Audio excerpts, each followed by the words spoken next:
Nicola Murray, a major voice in the Scottish anti-trans movement, has been convicted of multiple counts of child sexual abuse over the span of 20 years, in a trial so shocking that it took the jury less than 2 hours to unanimously find her guilty. During the 2 years between being initially charged and convicted, Murray openly talked about said case on social media, meaning other gender-critical leaders who followed and supported her were well aware of what she'd been accused of. Just like they were aware when they chose to make Murray a key testimony in the For Women Scotland hearing at the Supreme Court, with said child predator testifying to the supposed dangers of including trans women under the legal definition of a woman. Not only has Nicola Murray represented both For Women Scotland and Fair Play for Women, but she has received thousands in donations from Let Women Speak, the group founded and run by fellow anti-trans leader Kelly J. Keane-Minshall. She has also received personal support from government officials, including the now former MP Joanna Cherry, who lashed out as police began investigating Murray for potential crimes in 2022, and Rosie Duffield, who continued to follow Murray even after her conviction. This could not have happened to someone more wrapped up in the gender-critical movement other than perhaps J.K. Rowling herself. That's why, for as shocking as Murray's crimes are, it isn't shocking to see yet another gender-critical voice outed as a child predator. This is par for the course when it comes to said hate movement, something they've gone out of the way to empower for years, as we'll discuss in today's video. But first, a quick content warning for the following: transphobia, child abuse, sexual abuse, physical abuse, and emotional abuse. If our work has helped you, please consider supporting us via Patreon so I can keep the channel running. We cannot survive without your support. You can also help us by liking, commenting, and sharing our work on social media. I'd also just like to take this time to remind our viewers that the statements made throughout our videos are the opinions of myself, the host, based on the evidence I have available to me. They are not and should not be taken as unquestionable fact, which is why we reference everything, because we're valuable. Thus we strive to give you, the viewer, the ability to check all evidence yourself in order to make up your own mind, which is what the reference numbers in the top left corner are for, being numbers that match up with the reference list found in the transcript linked down below. As such, we encourage all viewers to do their own research to reach an informed conclusion about the topic. Hi there, my is Ethel Thurston, she, her, they, them, and we need to talk about anti-trans leader Nicola Murray being convicted of child sexual abuse and how this reflects a wider predator problem within the gender-critical movement. Because this is something that keeps happening. Key voices within said movement keep being outed as sexualizing minors, abusing them, or even romanticizing said abuse, as we'll discuss in the final chapter, highlighting several high-profile case studies. But before we do that, let's unpack exactly who Nicola Murray is and the details surrounding her conviction. Nicola Murray, aged 46, is a vocal member of the gender-critical movement who is very active up in Scotland. She's been involved in various campaigns, meaning she has links to key gender-critical organisations. A big part of her brand image was Brodie's Trust, which Murray founded in 2021 with the stated intent of pushing for harsher laws against abusive partners who force their victim to undergo an abortion or cause them to miscarry after she herself suffered a miscarriage. And I just want to be clear, this is a noble goal.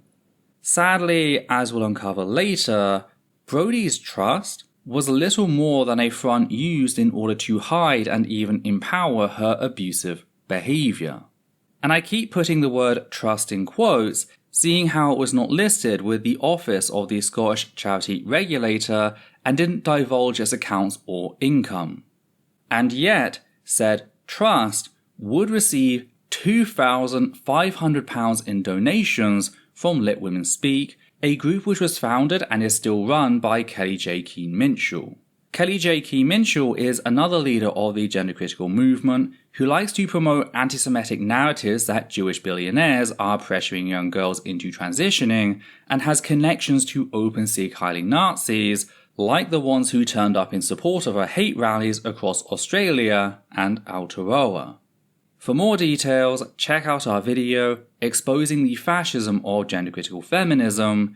It's all fully referenced as always. Murray is also a part of Fair Play for Women, having represented them in the Scottish Quarter Sessions over the supposed dangers of self-ID in census data. To give you an idea of who Fair Play for Women are, when someone posted an article about trans women receiving womb transplants, potentially allowing them to become pregnant, Fair Play to Women responded by giddily fantasizing about said trans women slowly being killed by the fetus acting, quote, like 1,000 cancers, end quote, complete with an evil grin and all.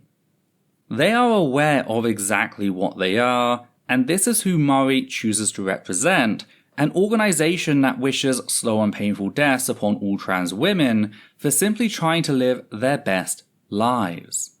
Though Murray is best known as one of the people who led the charge against Mridul Vadva, an Indian trans woman, after Mridul became the CEO for Edinburgh's Rape Crisis Centre. Mridul has an impressive CV, having worked at Rape Crisis Scotland, Forth Valley Rape Crisis Centre and Shakti Women's Aid without incident, and thus seemed like a great candidate for the position. Of course, anti-trans bigots like Murray didn't see things that way, targeting and abusing staff members to the point that the organisation was forced to lock down their social media, cutting survivors off from said essential service. The argument here was that allowing a trans woman to be the CEO for a rape crisis centre was inherently dangerous, relying on the myth that all trans women are actually cis men, lying in order to gain access to and assault real women, specifically vulnerable women. This is pure prejudice, no better than racism, ableism, or homophonia. Naturally, Mridul pushed back, pointing out the facts that being a survivor doesn't magically justify prejudice, bigotry, and exclusion. Because it needs to be noted how, if someone had attacked her appointment because she was an Indian woman, saying that she and all Indian women were a danger to white women and should therefore be excluded from women's rape crisis centres, with the implication being that said services only exist for white women and that women of colour aren't real women, any reasonable person would call that out for racism and tell said bigot that no, they don't get to make that call regardless of whether they're a victim or not. Yet, because it was Mridul's transness that was being targeted, somehow that magically makes said prejudice and exclusion acceptable, at least to more people in general society, than if it had been racism. So, when Mridul stated that bigots of all walks of life should expect to be challenged on that bigotry rather than have it endorsed and enabled, Nicola Murray came out and declared said service unsafe, again, purely because a trans woman of colour refused to let anyone discriminate against her and her fellow trans women. This led the police to interview Murray over said comments, which is when Joanna Cherry spoke up, describing it as, quote, the stuff of totalitarianism, end quote. For this, Murray received support from the Peak Trans website, being promoted in their news section. Of course, this wouldn't be the last time Murray would be visited by police that year, with her being arrested and charged with violence against minors, bringing us to the trial which just concluded. Do note, it's about to get very heavy.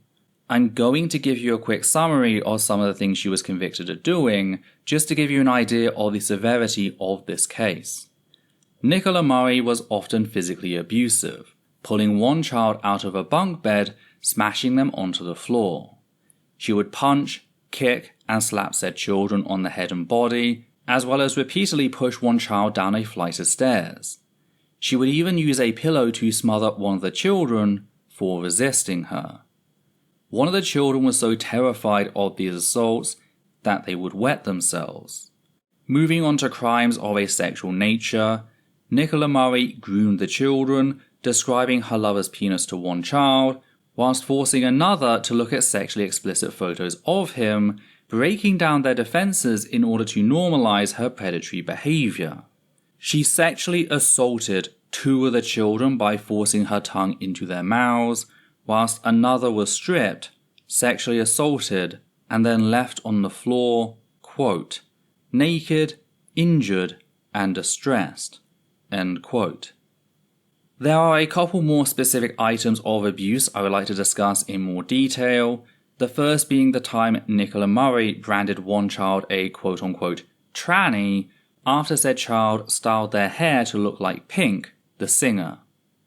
We have talked before about how many abusers use bigotry against specific marginalized people as a means of justifying behavior that would generally be viewed as unacceptable.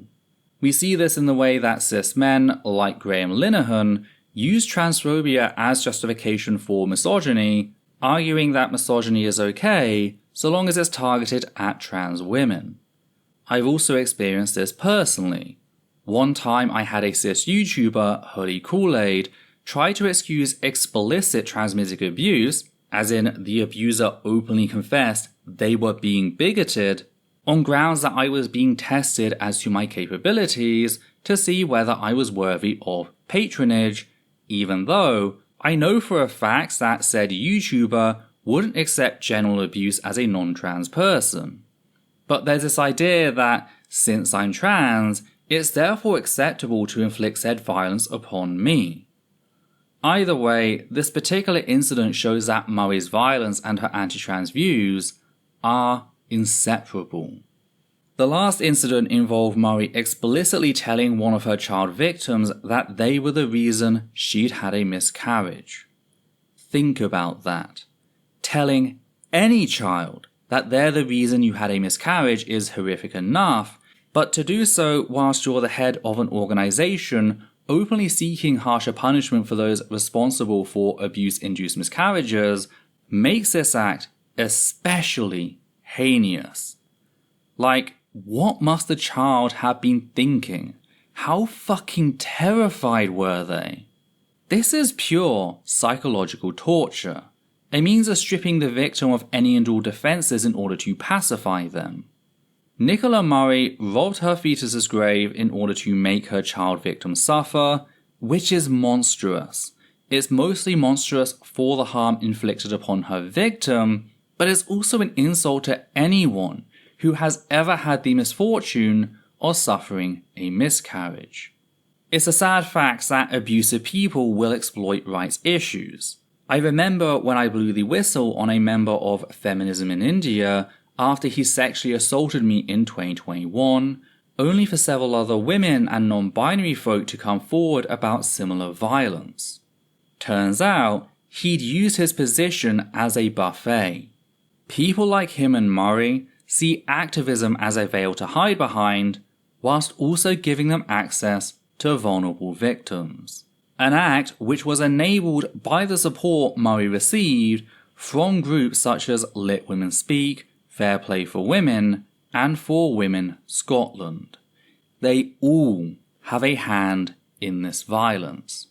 This was a particularly difficult case to read up on for personal reasons.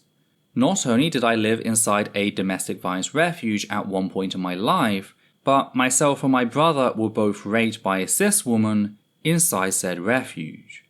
She pinned down my then 10-year-old brother whilst telling 6-year-old me to engage in penetrative acts on her behalf, treating it as a game, violence that went undetected in spite of me being assessed by a child psychologist within the refuge because it was unconscionable that a cis woman would rape a child like that.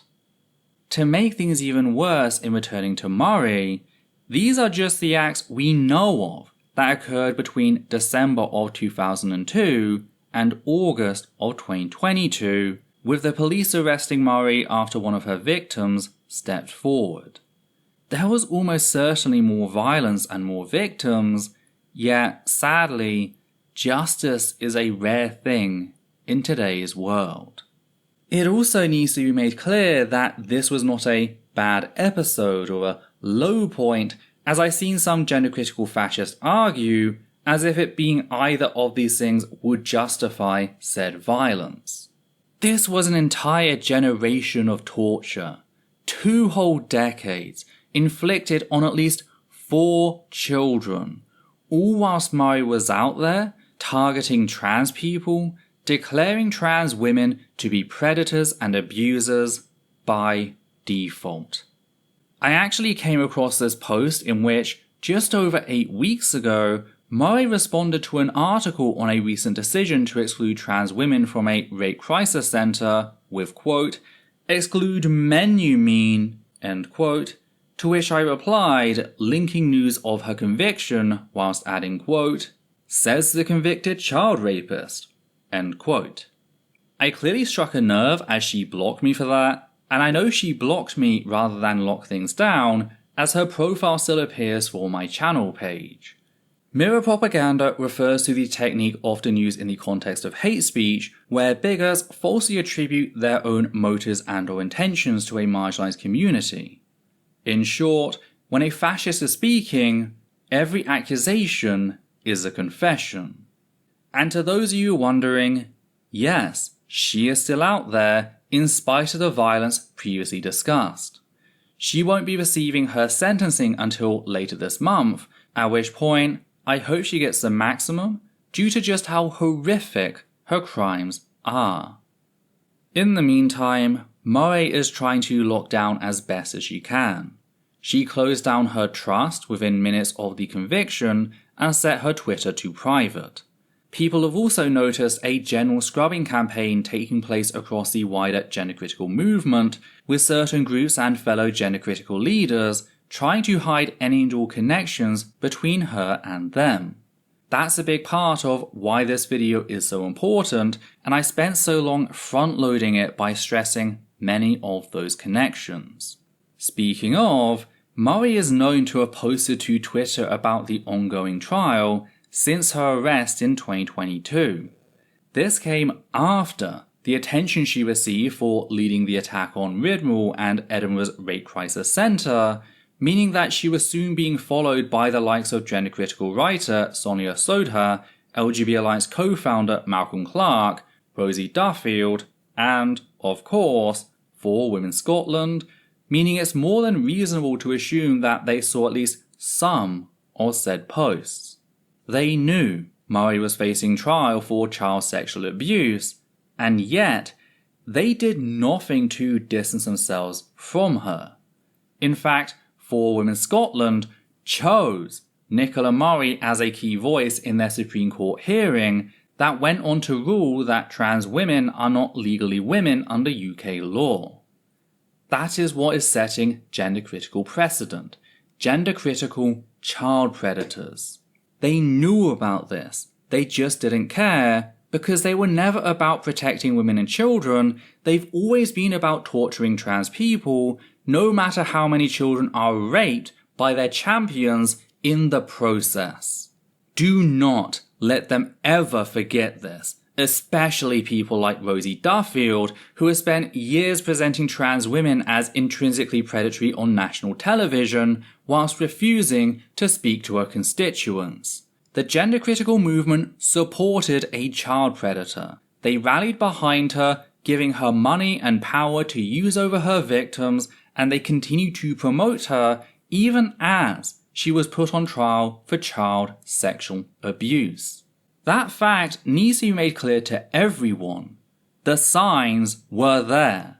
Any reasonable group would have backed off until the trial had concluded, but that's the thing. Gender-critical fascists are intrinsically irrational.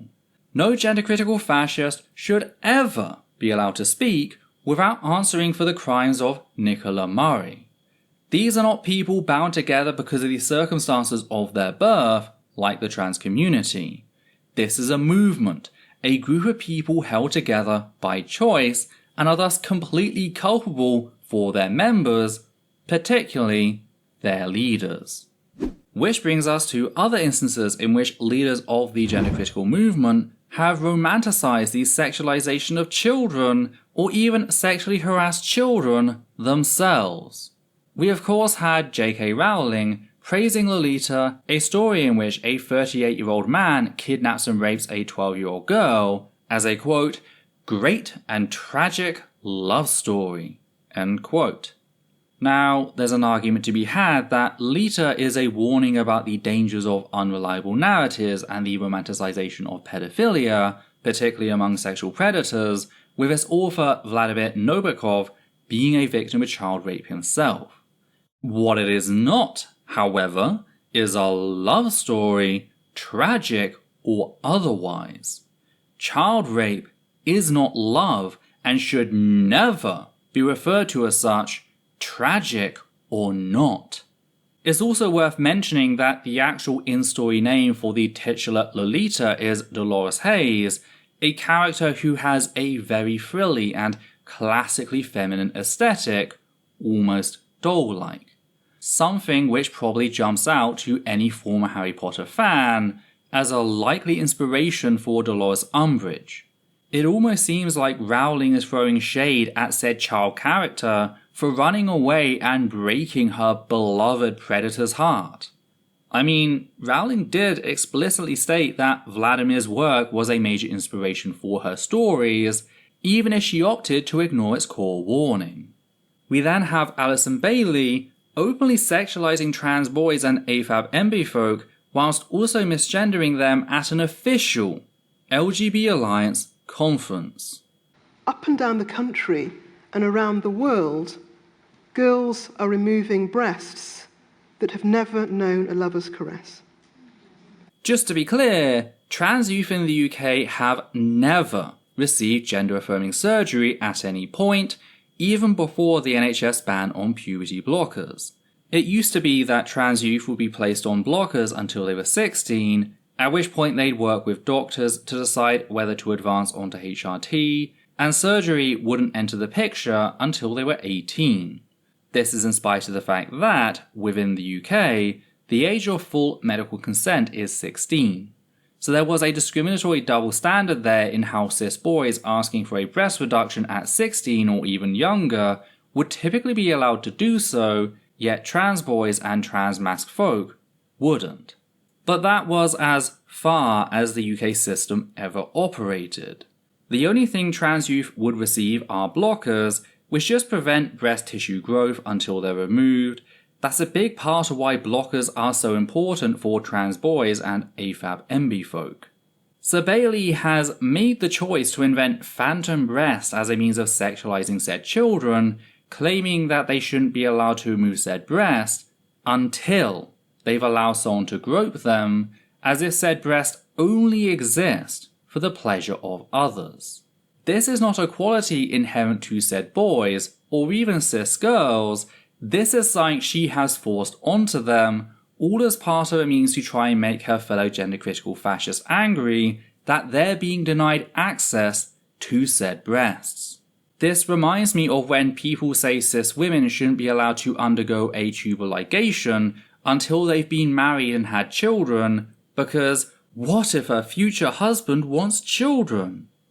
It's not his body. He can fuck right off, just like Bailey and the rest of the pedophilic cult at the LGBT Alliance. Bailey's entire statement is centered on stripping trans boys and even men of their autonomy, reducing them down to a sexual resource, cattle to be owned. This actually relates to one of gender-critical fascism's core beliefs, namely that trans men are vulnerable girls who have, as part of some insidious conspiracy, been misled into believing that they're men as a means to pressure them to undergo chemical and surgical sterilization. They see trans boys and AFAB MB folk as a sexual resource that is being stolen from them, specifically by a Jewish shadow state intent on bringing about the Great Replacement, which is a straight-up Nazi conspiracy. Again, see our video exposing gender-critical fascism for more details on that. This is not a marginal belief. Bailey just said the quiet part out loud, on stage, and not a single leader of the gender-critical movement has ever challenged her or the LGBT Alliance for enabling her. In fact, the talk is still up, on the official LGBT Alliance YouTube channel, in spite of myself and many other trans people dragging them through it for half a decade. Here is Rowling, having invited Bailey to brunch with a number of gender-critical leaders a whole year after that talk had been called out. All I or any reasonable person can conclude from this is that they hear it, they understand it, and they support it. Another person pictured at that brunch is Helen Joyce, who, on top of promoting the aforementioned conspiracy that a quote-unquote global agenda comprised of Jewish billionaires is infecting naive white girls with the belief that they're trans, was caught reading erotic Harry Potter fanfiction involving graphic scenes between minors on a public train. Again, just shamelessly engaged in materials sexualizing minors. Sadly, I can't comment on the fourth high-profile case that I'd originally intended to talk about, at least not yet. I am of course talking about Graham Linehan and how he was recorded in an incident involving a 17-year-old trans girl in 2024. Whilst we are seeing /share said video, we don't want to screw up the trial process and are thus taking a step back for now. Just know that, when the trial has concluded, we have every intention of covering the topic in detail. Thankfully, Murray is already convicted, so I don't have to worry about that. Gender-critical fascism has a predator problem. Again, this is a movement formed by people entirely connected by choice, making it absolutely justifiable to judge the group based on the actions of its leaders. It's my hope that the Nicola Murray case will force society to wake up and start taking the danger seriously. Though, what do you think? What are your thoughts on Nicola Murray's involvement in the gender-critical movement? What do you think about her crimes and subsequent conviction? Do you think gender-critical fascism will ever be held to account for its empowerment of predators? Did you notice something I missed? If so, be sure to let me know in the comments down below. And if you appreciate what we do here and want to help keep us running, please consider becoming one of our wonderful patrons who make our work possible. You can also make a one-time donation via PayPal or Super Thanks on YouTube. On that note, we'd just like to thank the following people: Matthew Kovac, Flynn, and Higgins the Seagull. And for myself, Adita and Levi, take care now.